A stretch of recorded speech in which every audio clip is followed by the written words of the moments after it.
Hello friends, ఎన్నిసార్లు stitch చేసినా front part shape కుదరట్లేదు, ఫ్లాట్గా అయిపోతుంది, షేప్ అవుట్ అయిపోతుంది అని అంటున్నారు కదా.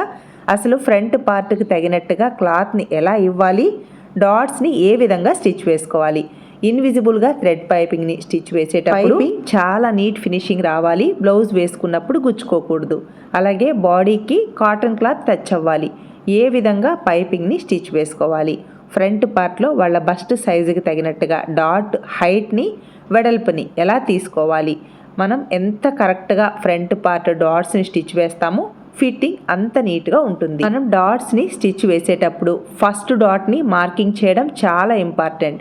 ఫ్రంట్ పార్ట్ బస్ట్ సైజుకి తగినట్టుగా ఫస్ట్ డాట్ పొడవుని వెడల్పుని కరెక్ట్గా మార్క్ చేసుకోవాలి. చెస్ట్ తక్కువ అనుకోండి, ఫస్ట్ డాట్ పొడవు 2 లేదా 2.5 ఇంచెస్ తీసుకోవాలి, వెడల్పు 3/4 ఇంచ్ లేదా 1 ఇంచ్ తీసుకుంటే సరిపోతుంది. బస్ట్ మీడియంగా ఉంటే 2.5 ఇంచెస్ నుంచి 2.75 ఇంచెస్ హైట్ తీసుకోవాలి, వెడల్పు 1 లేదా 1.25 ఇంచెస్ వరకు తీసుకోవాలి. అలాగే చెస్ట్ బాగా హెవీగా ఉన్నప్పుడు డాట్ పొడవు 3 లేదా 3.5 ఇంచెస్ వరకు తీసుకోవాలి, వెడల్పు 1.5 లేదా 1.5 ఇంచెస్ కంటే 1 పాయింట్ ఎక్కువ తీసుకున్నా ఇబ్బంది ఏమీ లేదు. అలా వాళ్ళ చెస్ట్ సైజుకి తగినట్టుగా క్లాత్ని కరెక్ట్గా ఇవ్వాలి. ఫస్ట్ డాట్ని మనం ఎంత నీట్గా స్టిచ్ చేస్తామో ఫిట్టింగ్ అంత పర్ఫెక్ట్గా ఉంటుంది.